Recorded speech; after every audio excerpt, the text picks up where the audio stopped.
හයි ළමයි. ඔයාලා මේ එකතු වෙලා ඉන්නේ Cozy Chapters YouTube channel එකත් එක්ක. මුලින්ම මම ඔයාලා හැමෝටම උදා වුණ මේ 2026 අලුත් අවුරුද්ද හිතන පතන දේවල් ඉටු වෙන නිරෝගිමත් සුබ අලුත් අවුරුද්දක් වේවා කියලා ප්‍රාර්ථනා කරනවා. ඉතින් කලින් අවුරුද්දේ ඔයාලට අතපසු වුණ දේවල් ගැන හිතන්න නැතුවන මේ අලුත් අවුරුද්ද නව ආරම්භයකින් අලුත් goals එක්ක සතුටින් පටන් ගන්න. ගිය දේ ගියා. දැන් මේ හම්බුණ අලුත් ආරම්භයෙන් ආය ඔයාලගේ වැරදුණු තැන් හරිගස්සගෙන අලුතින් ඔයාලගේ දේවල් පටන් ගන්න try කරන්න. ඇත්තටම මම මේ වීඩියෝ එකක් ගේන්නේ 2026 අවුරුද්ද පටන් අරගෙන සති දෙකකට විතර පස්සේ. මොකද මට මේ ටිකේ එක දිගට වැඩ වැටුණා. ඉතින් ඒ වැඩයි මගේ ස්ටඩි වැඩයිත් එක්ක වීඩියෝ එක එඩිට් කරන්න වෙලාවක් තිබ්බේ නෑ. ඉතින් ඒකයි ලැබුණ වෙලාවෙන් කොහොම හරි මම 2026 අවුරුද්ද පටන් ගත්ත විදිය ඔයාලට ගේන්න හිතුවේ. එහෙනම් අපි බලමු කොහොමද මම මේ ආරම්භ වුණ අලුත් අවුරුද්දේ ජනවාරි 1 වෙනිදා ගත කළේ කියලා.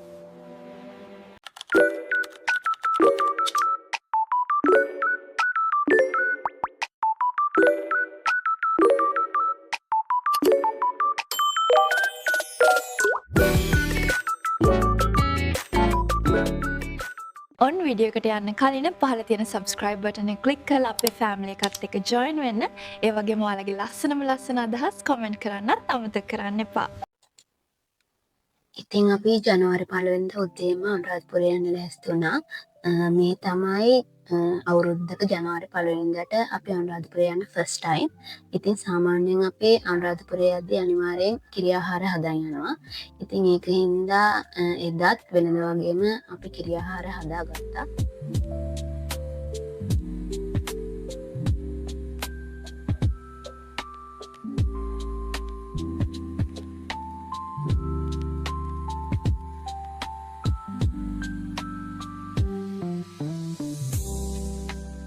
එදා උදේ නම් ලාපු දෙකුත් ගියා. ඒත් අපි බයෙත් හිටියේ අනුරාධපුරයටත් වහින්න දන්නේ කියලා. ඉතින් කොහොම හරි කිරි ආහාරත් පූජා කරන්න තියෙන හින්දා අපි උදේ 4:45ට වගේ ගෙදරින් පිටත් වුණා.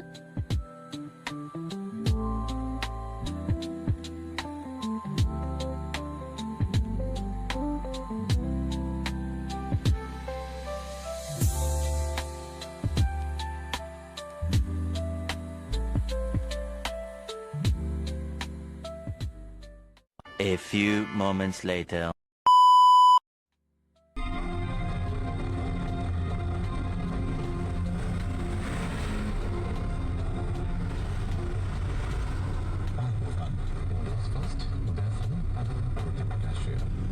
උදාවූ 2026 නව වසර සාමය සතුට නිරෝගී බව සතුට සියලු පැතුම් පිටුවන වාසනාවන්ත නව වසරක් වේවායි නිවුස් ෆස්ට් අප සියලු ශ්‍රී ලාංකික ජනතාවට ප්‍රකාශ කරනවා.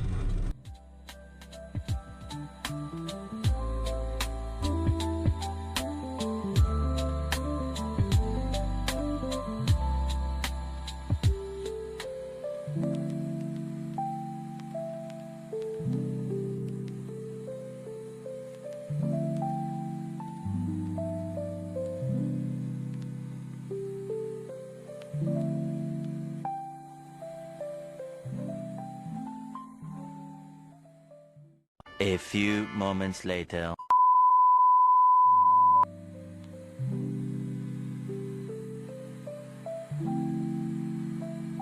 ඉතින් කොහොම හරි උදේ 7:00 විතර වෙද්දී අපි අනුරාධපුරයට ගියා. මම නම් පොඩි පැයක විතර නිින්දකුත් දාගෙන ආවේ. ඉතින් සාමාන්‍යයෙන් වෙනද දවස් වලට වැඩිය එදා ජනවාරි 1 වෙනිදා ඉඳ වෙන්නේ නැති සාමාන්‍යයෙන් සෙනඟ වැඩි. ඒත් සාමාන්‍යයෙන් කඩවල වල කට්ටිය නම් කිව්වේ වෙන අවුරුදු වල ජනවාරි 1 වෙනිදාට එන කට්ටියට වැඩිය මේ අවුරුද්දේ ආපු ප්‍රමාණය අඩුයිලු.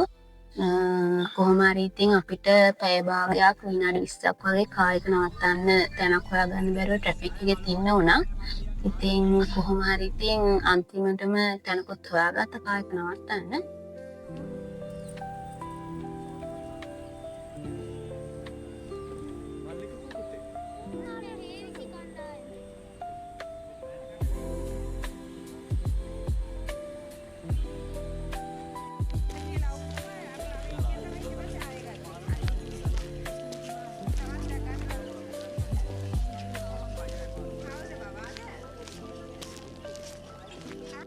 ඉතින් අපි නෝමලි කාර් එක හැම අවුරුද්දකින් වගේ ඉද්දි නවත්තන්නේ රුවන්වැලි සෑය කාර් පාක් එක පැත්තෙන්.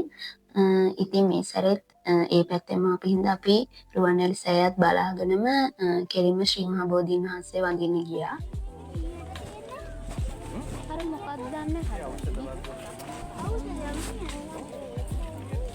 ඉතින් මම ජනවාරි 1 වෙනිදානේ ෆස්ට් ටයිම් හින්දාද දන්නේ සාමාන්‍යයෙන් වෙනදට වැඩිය නම් මළුවේ ගොඩක් සෙනග හිටියා.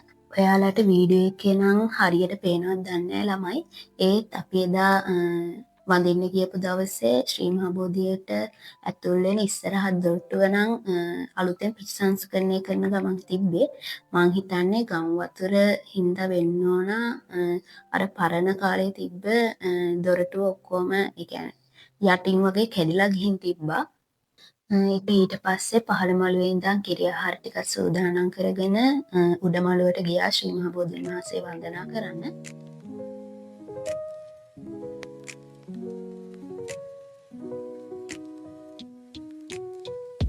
ඉතින් අපි ওই විදිහට ශ්‍රී මහා බෝධීන් වහන්සේ වන්දනා කරන අතරතුරදී අපිට චයිනීස් කපල් එකක් හම්බුණා. ඒ කියන්නේ චයිනීස් ටුවර් ගෲප් එකක් වගේ හිටියේ. එතන හිටපු කපල් එකක් ඇවිල්ලා අපිත් එක්ක ඒ කියන්නේ මට මතක විදිහට නංගි ගියත්තේ මේ රුවන්වැලි සෑයට පූජා කරන්න ගෙනාපු අටක් පිරිකර තිබ්බා. ඉතින් එයාලා මාර විදිහට ඉන්ට්‍රස්ට් එකෙන් අට පිරිකර දිහා ඒ කියන්නේ බලලා ඒක චුට්ටක් අවුස්සලා වගේ බලලා මේ අපිත් එක්ක අට පිරිකර ගැන එයාලා අහන්න try කරා. ඉතින් ඊට පස්සේ එයාලත් එක්කත් කතා කරලා ඊට පස්සේ එයාලා කොහොම හරි අපිත් එක්ක ෆොටෝස් ගැහුවා.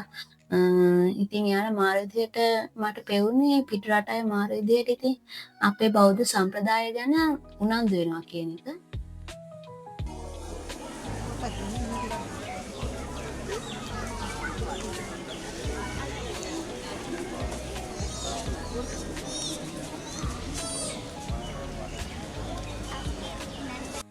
මේ වගේ තැනකට ආවහම තමයි තේරෙන්නේ දිට්ටා සුලික් සුදඟ කොච්චර අපේ රට හානියක් කරලාද කියලා. මොකද තාමත් ශ්‍රී මහා බෝධියේ පහළ මළුවේ ප්‍රතිසංස්කරණ කටයුතු කරමින් යන ගමන් තිබ්බේ. ඒකට ගොඩක් මම දැක්කා ආමිකේ කට්ටිය තමයි ඒ වැඩවලට සපෝට් එක දීලා තිබ්බේ. ඇත්තටම අපේ රටේ ත්‍රිවිධ හමුදාව නම් එයාලා කරන සේවය එහෙම වචනයෙන් කියලා නිම කරන්න බෑ. ඉතින් අපි ඊට පස්සේ මළුවෙන් එළියට ඇවිල්ලා පහන් පත්තු කරන්න ගියා. අපි වෙනදා නම් ඉස්සරහට ආපු ඒ කියන්නේ මළුවෙන් එළියට ආපු ගමන්ම පේන පහන් කුටි වල තමයි පහන් පත්තු කරන්න යන්නේ. ඒත් මේ සැරේ අපි දැක්කා එහා අයිනේ පහන් කුටියක් අලුතෙන් වෙන්න ඕන හදලා තියෙන්නේ. කලින් නම් දැකලා නැහැ. හැබැයි ඒ පහන් කුටිය මාර ලස්සනට ඒ කියන්නේ ඒක ගොඩක් ඉඩ තියෙන විදිහට මිනිස්සුන්ට ඇවිල්ලා තමන්ගේ ඒ කියන්නේ ඒ පූජා කටයුතු කරගන්න පුළුවන් විදිහට හොඳට ඉඩ ඇතුව හදලා තිබ්බා.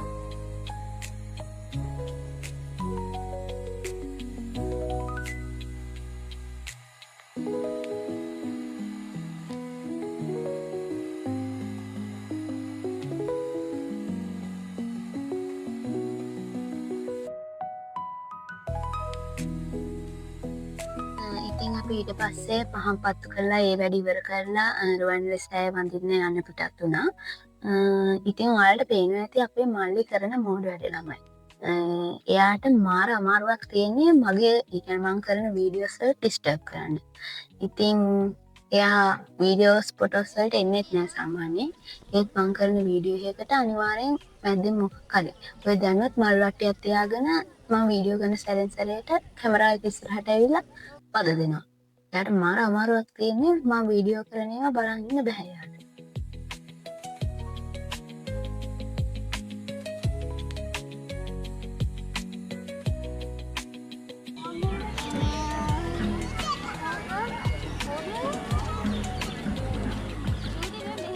දැන් නම් ළමයි මම මේ පොඩි මිෂන් එක යෙදෙන ගමන් ඉන්නේ. මොකද ඔයාලට මම කියවනේ අපේ මල්ලි සාමාන්‍ය වීඩියෝස් ෆොටෝස් වලට එන්නේ නැහැ කියලා. ඉතින් දැන් මේ අපි try කරන්නේ කොහොම හරි මේ මනුස්සයව මේ වීඩියෝ එකකට කැප්චර් කරගන්න. ඉතින් කොහොම හරි නාංගිවත් එකතු කරගෙන එයාව වීඩියෝ එකට කැප්චර් කරගන්න තමයි බැලුවේ. කොහොම හරි ඉතින් අන්තිමට මිෂන් සක්සස්ෆුල්. ඉතින් ශ්‍රීමා බෝධිය වගේම රුවන්වැලි සෑයෙත් සෙනගණන් ටිකක් වැඩියෙන් හිටියා. ඒත් අර වෙනද තරම් අර හිර වෙලා තෙරපිලා යන්න උනේ නැහැ. නෝමල් සාමාන්‍ය සෙනග ගොඩක් හිටියා.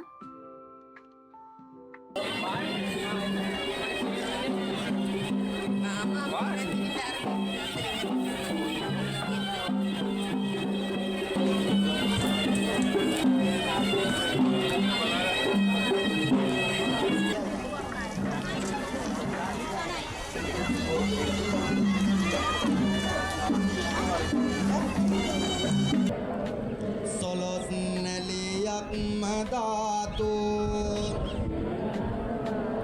තැම්පත් සම්බුදුරුවක් සවනක් රැසින් යුත් ඒනන් රුවන් වැලේ මෙසෑ රජිදුන් ඕඅදින් මං මේ සෑ රජින්දු බලෙන් මට සෙත්ම වේවා මම නිදුක් වේවා. ඉතින් අපිට ඔය විදිහට අන්තිමටම රුවන්වැලි සෑයේ පූජාවටත් ඉන්න පුළුවන් වුණා. ඉතින් අපි ඒකටත් ඉඳලා ඊට පස්සේ රුවන්වැලි සෑයෙන් පිටත් වෙන්න තමයි බැලුවේ.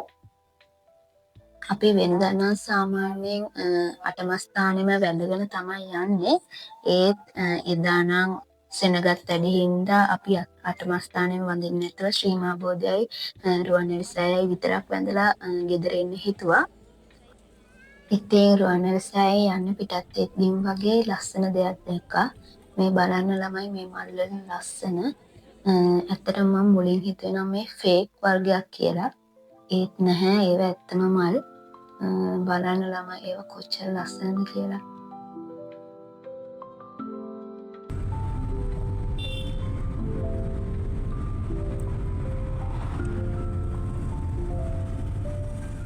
ඉතින් ওই විදිහට කොහොම හරි අපි දවල් 12:00ට වගේ අනුරාධපුරයෙන් ඉන්න පිටත් වුණා.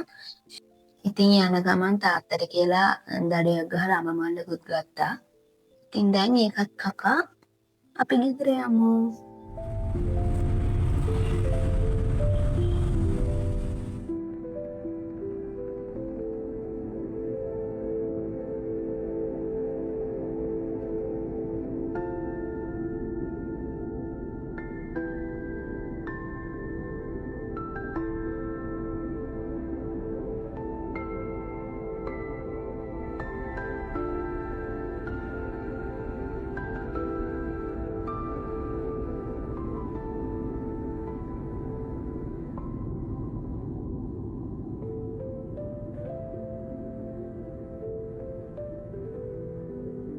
ළමයි ඔයාලට වීඩියෝස් වල නම් පේන්නේ නැතුව ඇති. ඒත් මෙහෙම පාරේ යද්දි තමයි පේන්නේ අනුරාධපුරයට ගම් වතුරෙන් කොච්චර හානියක් වෙලාද කියලා. සමහර ගස්වල දැනටත් උඩ ඉටිකොල ඒ කියන්නේ shopping වල වගේ දේවල් රැඳිලා තිබ්බා. ඒ වගේම සමහර ගෙවල් වල දැනටත් බිත්තිවල මඩ පාරවල් හිටලා තිබ්බා. ඉතින් බලන්න ළමයි බිත්තා සුළුසුලඟ කොච්චර අපේ රටට විනාශයක් කළාද කියලා.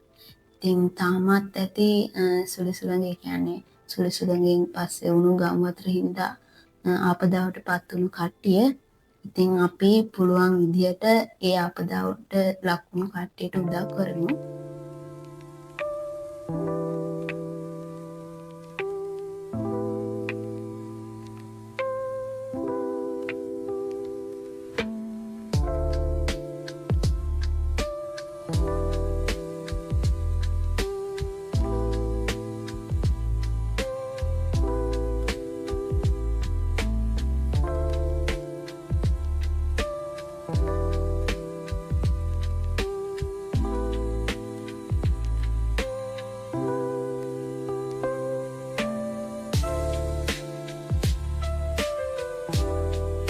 එහෙනම් මේ විදියට අද වීඩියෝ එක ඉවර කරනවා.